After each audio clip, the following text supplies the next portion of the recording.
प्रभु आप यहाँ? हाँ, लेकिन कुछ समझ में आया देवगुरु? क्या प्रभु? आइए बताता हूँ।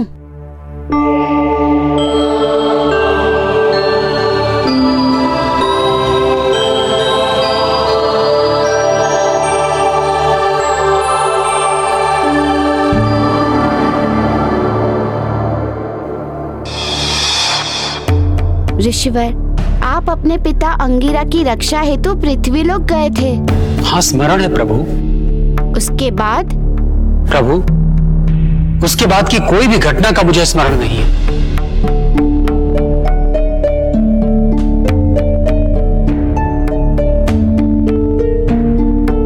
ऋषिवर, वहाँ शुक्राचार्य ने अपनी शक्ति से आपको कुबुद्धि के वशीभूत कर दिया था।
प्रभु,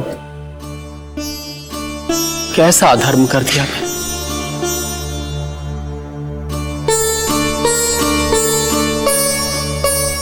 कितना दुर्भाग्यशाली हूं मैं। देवगुरु, क्षमा याचना की कोई आवश्यकता नहीं है। आप सर्वश्रेष्ठ हैं, हमारे गुरु हैं आप।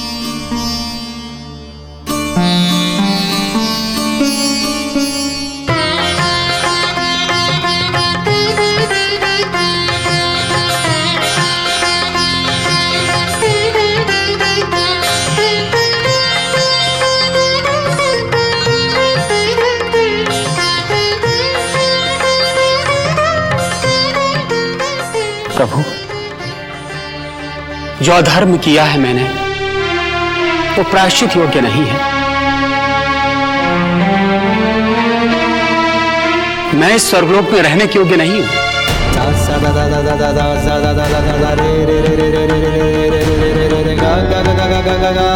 नहीं।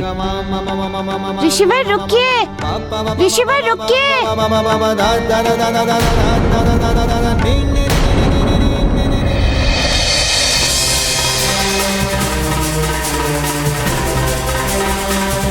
रुक जाइए गुरुदेव, रुक जाइए, रुक जाइए गुरुदेव, रुक जाइए, रुक जाइए गुरुदेव, रुक जाइए, रुक जाइए गुरुदेव, रुक जाइए। नहीं प्रभु, मैं धर्मी, अपराधी, पापी, आप सबके मध्य रहने योग्य नहीं हूँ। नहीं ऋषिवर, नहीं, ऐसी बात नहीं है। अपराध अज्ञान में किया हुआ कर्म होता है, तो आपने जो किया है वो अज्ञानता में किया है। आपने जो भी किया है वो कुबुद्धि के प्रभाव में आकर किया है, इसीलिए इसमें आपका कोई दोष नहीं लगेगा। इसीलिए आप देवलोक वापस लौट जाइए और अपने देव गुरु होने का पालन कीजिए।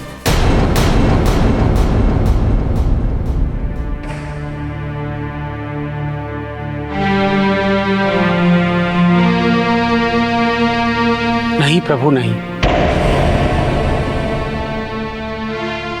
उन सबके सम्मुख किस मुख से जाऊंगा प्रभु?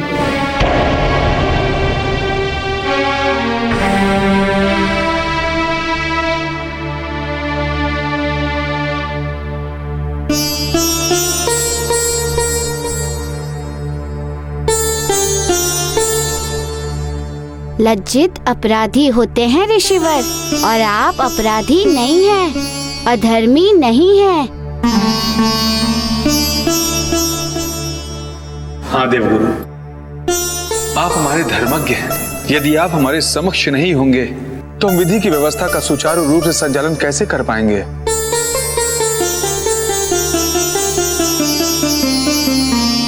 आपसे निवेदन है देवगुरु, कृपया हमारे साथ स्वर्गलोक को चलें। हाँ देवगुरु, हमारे साथ चलने की कृपा कीजिए।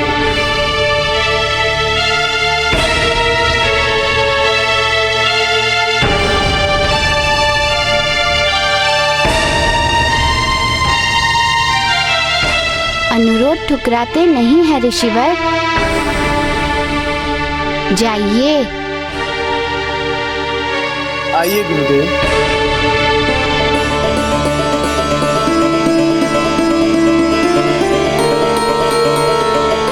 प्रभु, आपका बहुत बहुत धन्यवाद जो आपने हमें इतने बड़े संकट से उबार लिया।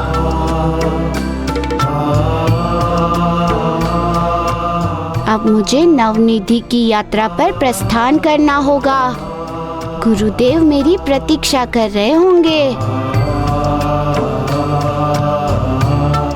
धन्यवाद प्रभु।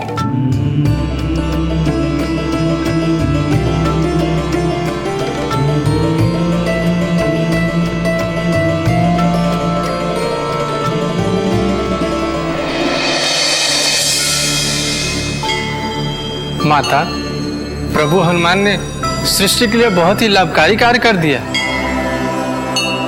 जहां एक ओर उन्होंने ऋषि अंगिरा को पापमुक्त किया, वहीं दूसरी ओर देवगुरु बृहस्पति को कुबुद्धि के प्रभाव से मुक्त कर दिया, और साथ ही अष्ट सिद्धि की कथाओं को संग्रहित कर संसार के परोपकार के द्वार भी खोल दिए। हाँ देवकुबेर, जामवंत जी के माध्यम से अष्ट सिद्धि की कथाएं जन जन तक पहुंच रही हैं। धर्म स्थापना का बड़ा ही महत्वपूर्ण कार्य किया है हनुमान ने। हाँ माता, इसी कारण तो उन्होंने संतान निधि के पश्चात अन्य निधियों को प्राप्त करने की अपनी यात्रा को विराम दिया था। तो क्या प्रभु हनुमान पुनः शेष 9 निधियों को प्राप्त करने की यात्रा पर निकलेंगे? हाँ देवकुबेर, अवश्य करेंगे। तो माता, अब वो अगली निधि कौन सी होगी जिसे प्रभु हनुमान को प्राप्त करनी होगी? बल निधि। अगली निधि बल निधि है देवकुबेर। ये निधि बड़ी ही महत्वपूर्ण निधि है। इसे प्राप्त करने के पश्चात इस संसार में बल निधि संसार में हनुमान के नाम से ही जानी जाएगी।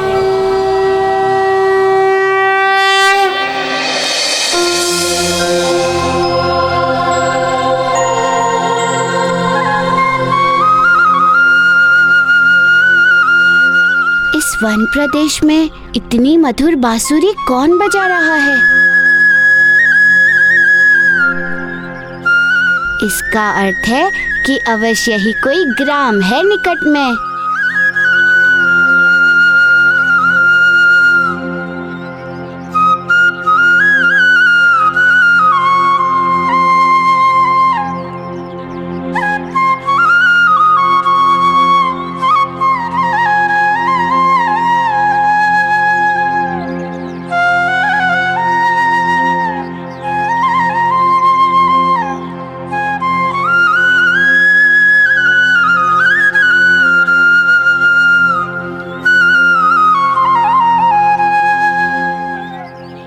ये क्या? ये बालक इतनी मधुर बांसुरी बजा रहा है, फिर भी विलाप कर रहा है। इसका अर्थ है कि ये अवश्य ही किसी समस्या में है। मुझे इसकी समस्या का समाधान करना होगा। इसका अर्थ है कि ये अवश्य ही किसी समस्या में है।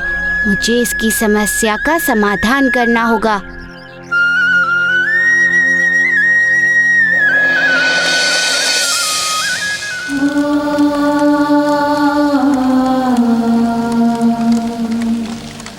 क्या हुआ भैया?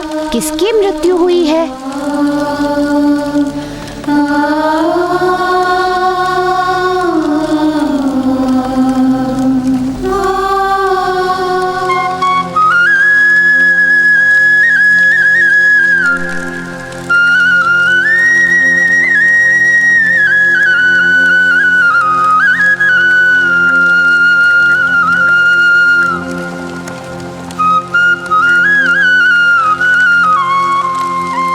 पुत्र।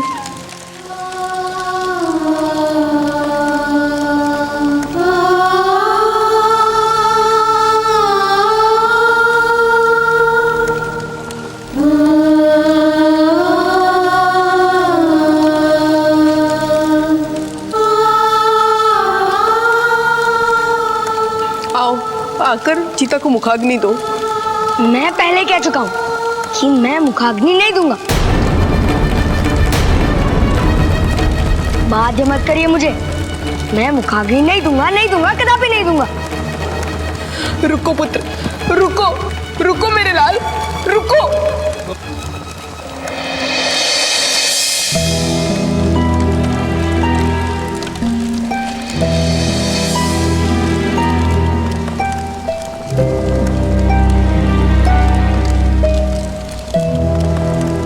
क्या हुआ भैया, किसकी मृत्यु हुई है?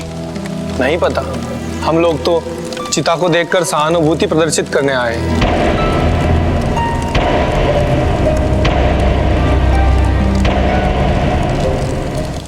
आओ, आकर चिता को मुखाग्नि दो। मैं पहले कह चुका हूँ कि मैं मुखाग्नि नहीं दूंगा। अवश्य ही कोई गंभीर बात है, अन्यथा बिना किसी मृत शरीर के ही वह स्त्री इस चिता को मुखाग्नि क्यों दिलवाना चाह रही थी, और उसका पुत्र चिता को मुखाग्नि देने से मुकर क्यों गया? ये कैसा विरोधाभास है? मुझे तथ्य का पता लगाना होगा। मैं मुखाग्नि नहीं दूंगा, नहीं दूंगा, नहीं दूंगा, कदापि नहीं दूंगा। बाध्य मत करिए मुझे। बाध्य नहीं कर रही हूँ पुत्र, मैं तुझे हठ त्यागने को तथा धर्म का पालन करने को कह रही हूँ, क्योंकि जिसकी मृत्यु हो जाती है उसे मुखाग्नि देनी ही पड़ती है। यही हमारा धर्म है। किंतु मेरे पिता की मृत्यु नहीं हुई है, वो अभी तक जीवित है। नहीं पुत्र, तेरे पिता जो मेरे पुत्र हैं वो भी जीवित नहीं है। हठ और अविश्वास करने से तेरे पिता जीवित नहीं हो जाएंगे। मेरी बात मान ले पुत्र। नहीं दादी, मैं आपकी बात कदापि नहीं मानूंगा। कदापि नहीं मानूंगा कि मेरे पिता की मृत्यु हो गई है। वो जीवित है और मैं उन्हें जीवित ही लेकर आऊंगा।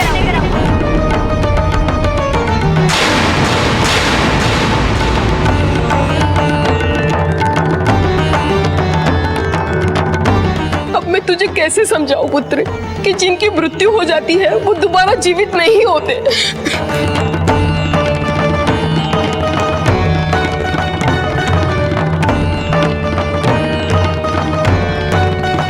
क्या बात है काकी?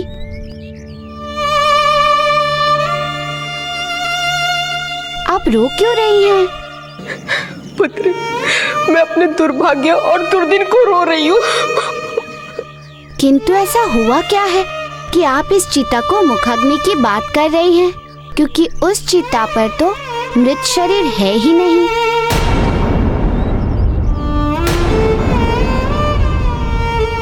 मत ले जाओ पुत्र, मुझे अतीत के आंगन में मत ले जाओ। अतीत के मार्ग में अधिकांश शूल होते हैं, लहूलुहान हो जाता है मन, शरीर, सब कुछ।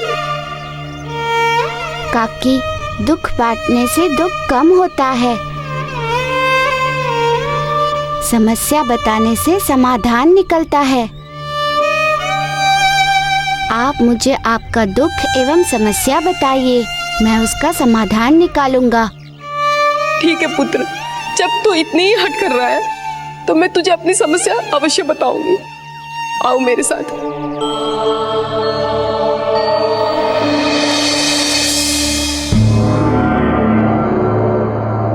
माता, पृथ्वीलोक पर यह कैसे अप्रासंगिक घटना हो रही और इसका अर्थ क्या है माता? देव कुबेर, इस संसार में घटने वाली कोई भी घटना ना तो प्रासंगिक होती है और ना ही अर्थहीन होती है। इस संसार में घटने वाली प्रत्येक घटना का कोई अर्थ होता है, इसका निमित्त होता है। तो इसका अर्थ ये है माता कि ये घटना भी किसी अर्थ से जुड़ी हुई है। हाँ देव कुबेर, इस घटना के दो कारण रहे हैं। एक तो इससे हनुमान जुड़े हैं तथा दूसरा कि प्रत्येक निधि के निर्माण के पीछे एक ठोस घटनाक्रम रहा है। तो इसका अर्थ ये है माता कि यह घटना भी 9 निधियों में से एक निधि के निर्माण की जड़ है, बिल्कुल देव कुबेर, उस वृद्धा का पुत्र भी नव निधियों के निर्माण में से एक निधि का कारण बनने वाला है। हनुमान जो बल के देवता हैं, वे इसी घटनाक्रम के माध्यम से इस संसार में बल का निर्माण करेंगे। प्रभु की लीला प्रभु ही जाने, अक्षर से सत्य है माता। धन्य है प्रभु और धन्य है प्रभु हनुमान की लीला। पुत्र, मेरा एक ही पुत्र था, हाथी के समान बलवान, गज शक्ति। वो सदा अपने बल का प्रयोग ग्राम हित के लिए ही करता था। उसी ने इस क्षेत्र के खेतों से पत्थर निकालकर जमीन को समतल और उपजाऊ बनाया और लोगों को खेती की आजीविका दी।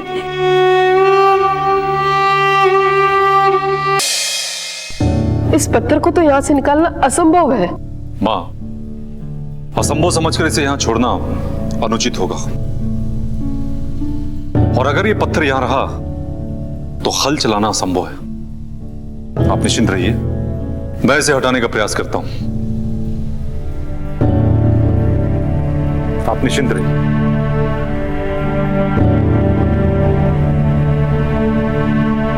पुत्र संभल के, कहीं चोट न लग जाए। हाँ मां।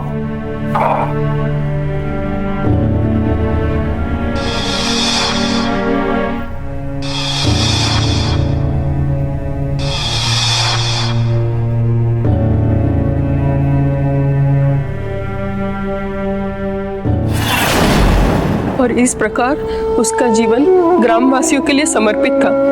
रक्षा सुरक्षा मानो उसका धर्म था। उसके रहते कोई भी बाह्य शक्ति हमारे ग्राम को क्षति नहीं पहुंचा पाई।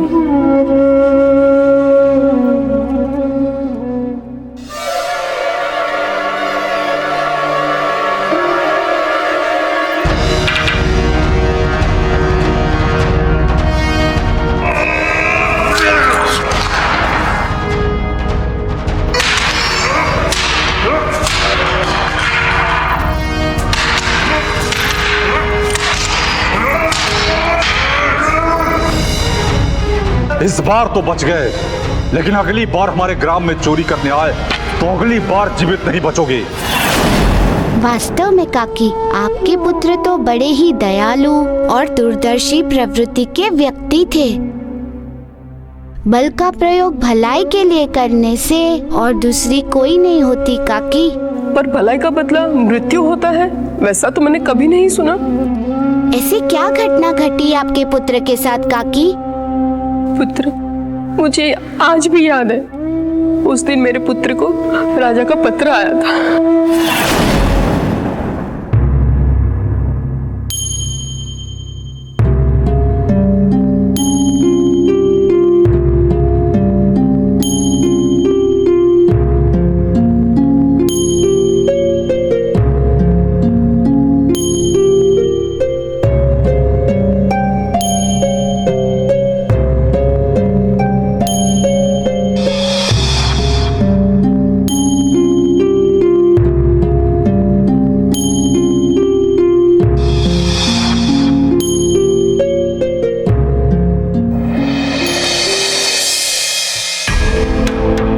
गज शक्ति, जब से मुझे तुम्हारे बल के संबंध में पता चला है, तब से ही मैं तुमसे मिलने को उत्सुक हूँ। मैंने सुना है कि आज तक तुम्हें कोई भी पराजित नहीं कर सका है, इसलिए मैं तुम्हें स्वयं के साथ मल्लयुद्ध करने का आमंत्रण देता हूँ। तुम इससे अपना सौभाग्य समझना कि तुम्हें मेरे साथ मल्लयुद्ध करने का सुअवसर प्राप्त हो रहा है। और हाँ, एक बात का ध्यान रहे, मेरे निमंत्रण को अस्वीकार मत करना, अन्यथा मैं तुम्हारे संपूर्ण ग्राम का सर्वनाश कर दूंगा। तुम्हारा शुभेच्छु, राजा बलधारी।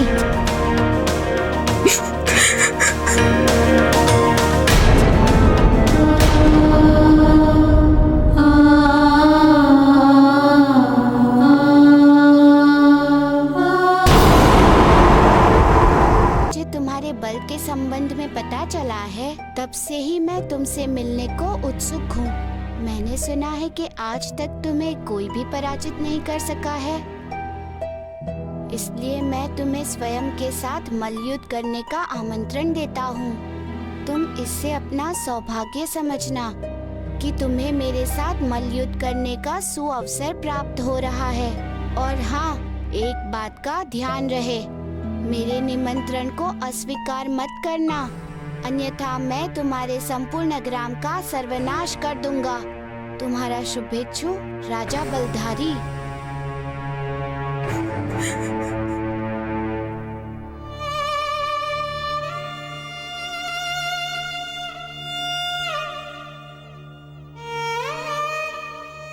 मैंने उसे बहुत रोका, लेकिन उसने मेरी एक न सुनी। नहीं माँ, मुझे उसका निमंत्रण स्वीकार करना ही होगा, मुझे जाना ही होगा। पुत्र, तुम समझ नहीं रहे हो, वहां जो भी गया कभी लौटकर वापस नहीं आया। माँ, मैं तुम्हारी चिंता को समझ सकता हूँ, लेकिन माँ, मेरे पास दूसरा कोई विकल्प नहीं है। यदि मैं कल बलधारी के राज्यसभा में उपस्थित नहीं हुआ तो सारे ग्रामवासियों का सर्वनाश कर देगा वो। तो करने दो, सारे ग्राम को सर्वनाश कर। मुझे ग्राम की चिंता नहीं है, मुझे तेरी चिंता है। मत जाओ पुत्र, मत जाओ। माँ, जिस पुत्र के सर पर उसकी माँ का आशीर्वाद हो, उसकी माँ का हाथ, उसका तो स्वयं ब्रह्मा जी भी अहित नहीं कर सकते, तो वो बलधारी क्या चीज है? माँ, मुझे आशीर्वाद दो माँ कि मैं विजय होकर लौटूं।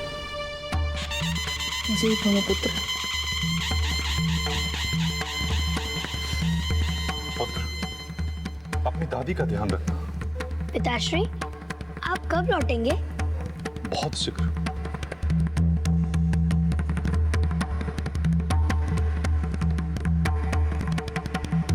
चलता हूँ।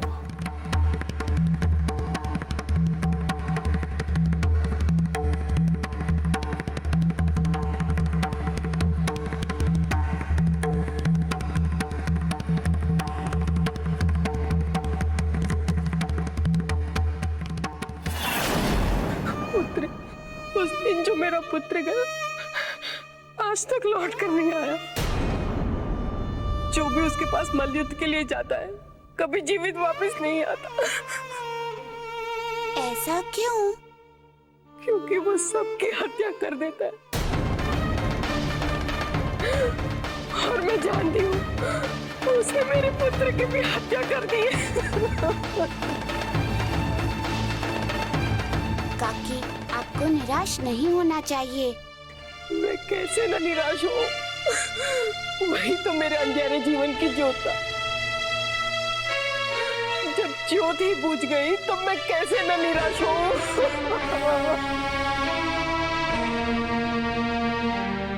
काकी, बलधारी चाहे कितना भी शक्तिशाली क्यों ना हो, वो गज शक्ति जैसे भले व्यक्ति का तनिक भी अहित नहीं कर सकता। विश्वास कीजिए मेरा, आपके पुत्र को ना ही कुछ हुआ है और ना ही कुछ होगा। वो आएगा, अवश्य आएगा काकी। आपका पुत्र जीवित वापस आएगा।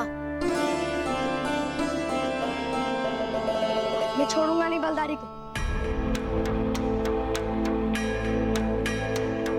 और अपने आऊंगा, पराजित करूंगा उसे।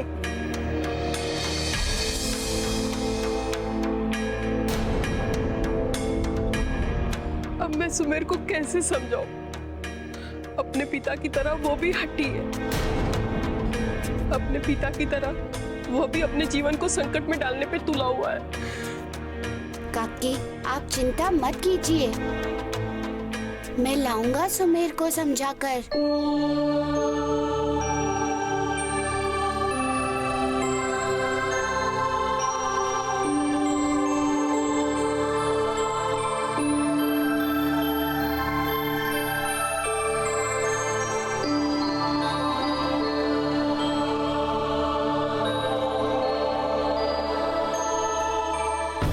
मैं छोड़ूंगा नहीं बलधारी को, पराजित करके ही रहूंगा उसे और अपने पिता को साथ लेकर ही आऊंगा।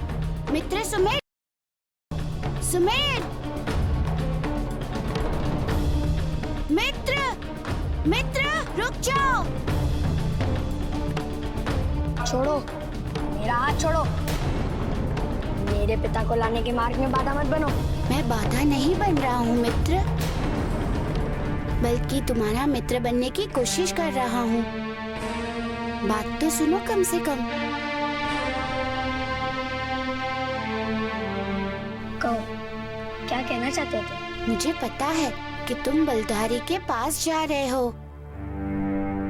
और एक पुत्र को तो जाना ही चाहिए। तुम्हारे पिता जीवित है। एक आप ही हैं जिन्होंने ये कहा है कि मेरे पिता जीवित है। अन्यथा सब यही कहते हैं कि मेरे पिता की मृत्यु हो गई है। सब मिथ्या कह रहे हैं। तुम्हारे पिता कितने शक्तिशाली हैं। उन्हें पराजित करने का साहस और किसमें है फिर? यही तो मैं कह रहा हूँ, लेकिन कोई मेरी बात पर विश्वास ही नहीं करता, यहाँ तक कि मेरी दादी भी नहीं। छोड़ो, लोगों की बात पर ध्यान मत दो। तुम्हारे पिता स्वयं आ जाएंगे। किंतु एक बात बताओ मुझे। क्या? तुम्हारे पिता ने तुम्हें जाते समय क्या कहा था?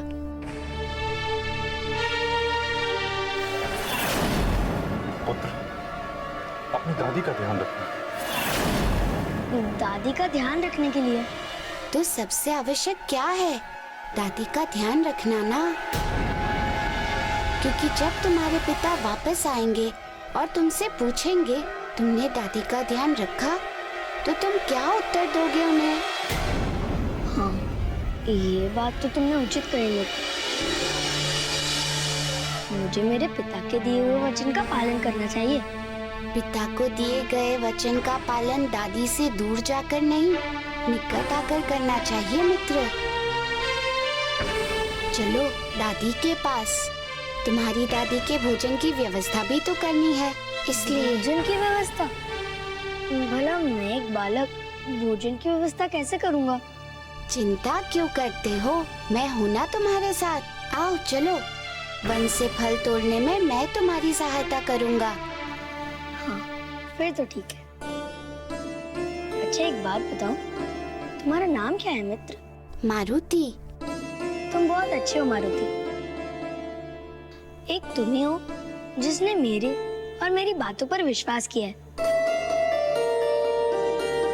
मेरे पिता बलधारी को अवश्य हरा देंगे।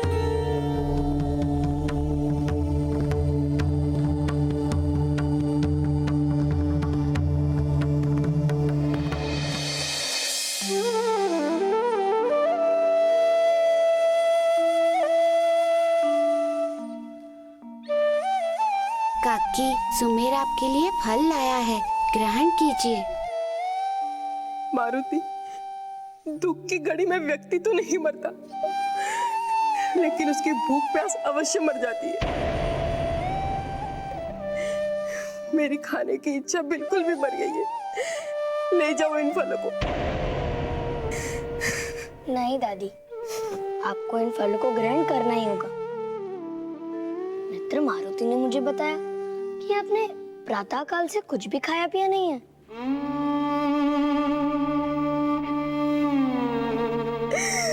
आपको इन फलों को ग्रहण करना ही होगा, क्योंकि जब बाबा लौट के आएंगे और मुझसे पूछेंगे कि तुमने दादी का ख्याल रखा कि नहीं, तो मैं उन्हें क्या उत्तर दूंगा? इसीलिए आप इन फलों का ग्रहण कीजिए।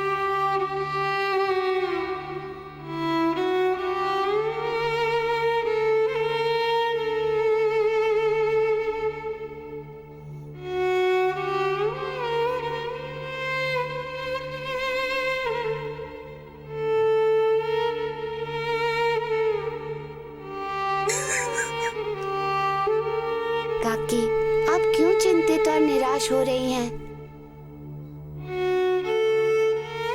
मैं स्वयं जाऊंगा बलधारी के पास और आपके पुत्र को वापस लेकर आऊंगा। पुत्र, क्यों झूठा दिलासा दे रहे हो? मुझे पता है मेरा पुत्र वापस नहीं आएगा। नहीं दादी, मेरे पिताजी वापस जरूर आएंगे, अवश्य आएंगे।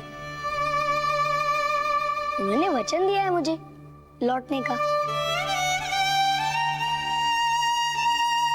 हाँ काकी। और आपका पुत्र तो धर्म का अनुयायी है, समाज के कल्याण का पक्षधर है। भला उसका अहित कैसे हो सकता है? यदि वैसे व्यक्तियों पर संकट आता है तो वह उनकी परीक्षा के लिए आता है, और वो भी घड़ी भर के लिए। अंत में विजय उनकी ही होती है और संकट उनसे हारता है। देखिएगा, उनके साथ भी ऐसा ही होगा। मुझे आज्ञा दीजिए ताकि मैं गज शक्ति को लेने जाऊं।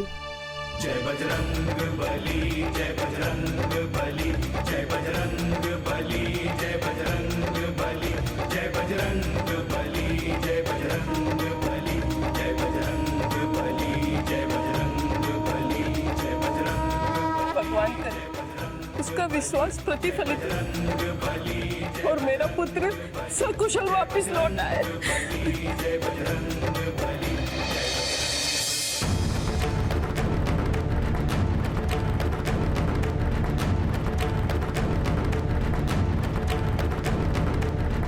मुझे उस कारण का पता लगाना होगा कि बलधारी ने गज शक्ति को किस मनसा से मल्ल युद्ध के लिए आमंत्रित किया है, तथा वहां जाने के उपरांत गज शक्ति अब तक लौटकर क्यों नहीं आया। कोई ना कोई तो रहस्य है इसके पीछे।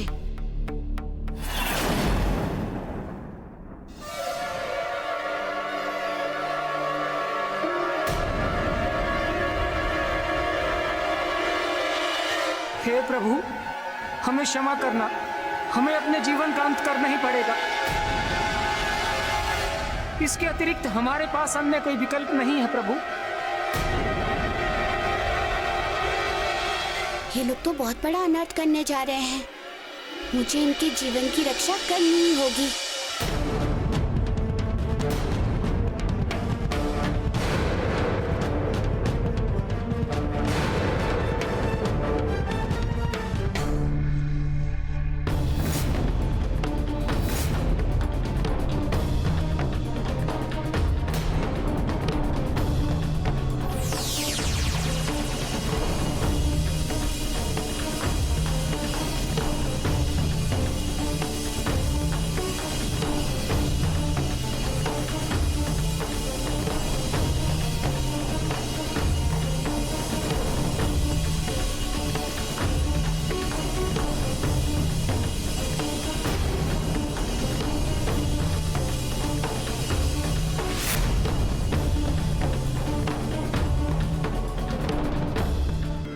नारायण नारायण।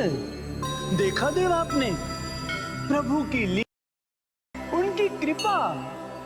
जिस बिंदु पर मनुष्य की निराशा समाप्त होती है ना, ठीक वहीं से शुरू होती है प्रभु की कृपा, उनकी दया।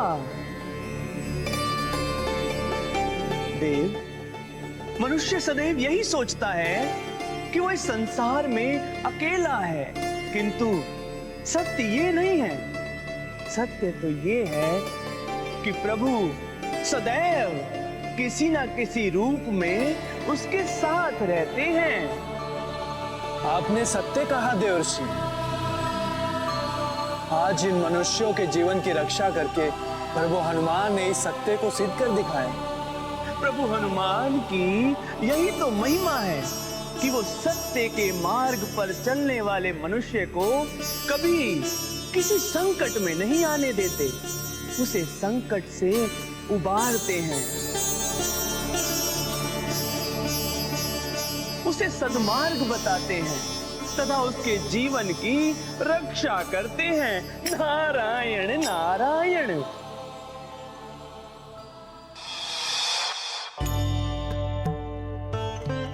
काका, आप लोग ये क्या अनर्थ करने जा रहे थे?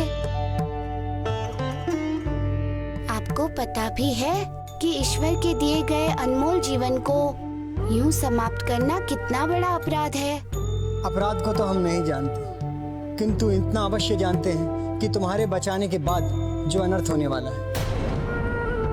हाँ वानर बालक, तुमने हमारी रक्षा करके अच्छा नहीं किया। काका, मानव जीवन कई योनियों में भ्रमण करने के बाद प्राप्त होता है। मानव जीवन एक ऐसा सुंदर जीवन है जिसे धारण करने हेतु स्वयं जीवन के रचयिता ईश्वर तरसते हैं। और आप लोग ऐसे जीवन को त्याग करने का निर्णय कर बैठे। आप लोगों का ये निर्णय अनुचित है काका, धर्म संगत नहीं है। वानर बालक, हम इस जीवन का अर्थ जानते हैं। उसके बाद भी ऐसी पहल? हाँ, उसके बाद भी ऐसी पहल। परंतु क्यों? क्योंकि जब अपना ही जीवन किसी की मृत्यु का कारण बन जाए तो फिर उस जीवन को समाप्त हो जाने का एकमात्र मार्ग बचता है। ये आप क्या कह रहे हैं काका? भला आपका जीवन किसी की मृत्यु का कारण कैसे बन सकता है? आपके जीवित रहने से किसी और का जीवन कैसे संकट में पड़ सकता है? यही तो हमारे जीवन की विडंबना है वानर बालक। यदि हम जीवित रहे तो हमारे जैसे बहुतों का जीवन समाप्त हो जाएगा। परंतु कैसे? मैं समझ नहीं पा रहा हूँ आपके कहने का अर्थ। वानर बालक, तुम राजा बलधारी को नहीं जानते। उसके लिए कुछ भी असंभव नहीं है। राजा बलधारी? हाँ, राजा बलधारी। आज उसी के कारण हमारी ये अवस्था है। क्यों? कैसे? क्या किया राजा बलधारी ने आपके साथ? वानर बालक, आज तुम हमें जैसे शक्तिहीन और जीर्ण शीर्ण देख रहे हो, हम पहले ऐसे नहीं थे। हम पहलवान थे, हमारे पास अतुल शक्ति थी और अखाड़े में कोई भी हमसे जीत नहीं सकता था। फिर आपकी ये अवस्था कैसे हो गई? क्योंकि राजा बलधारी ने एक दिन अपने साथ मल्ल युद्ध के लिए हमें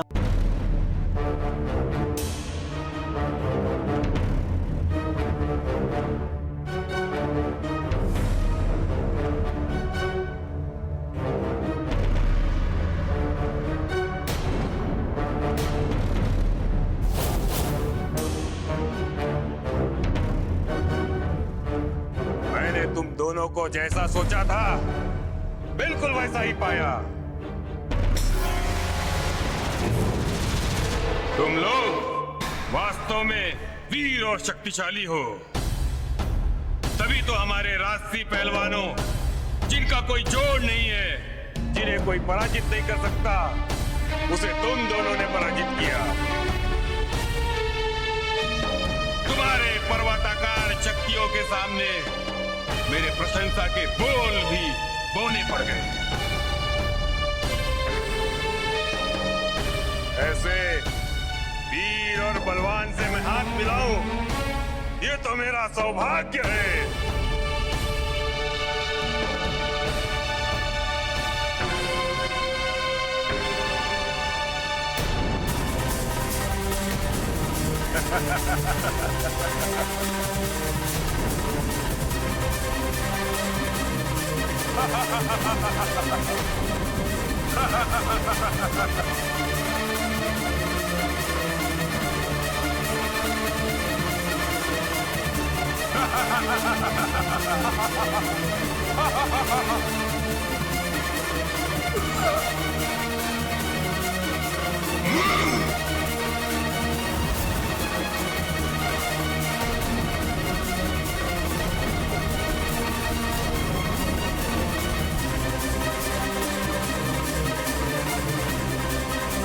अब तुम दोनों की शक्तियां मेरे शरीर में आ गई हैं।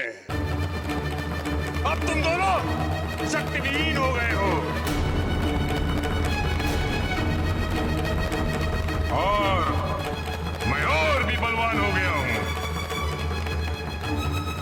जस नाम तस गुण, मैं हूं बलधारी।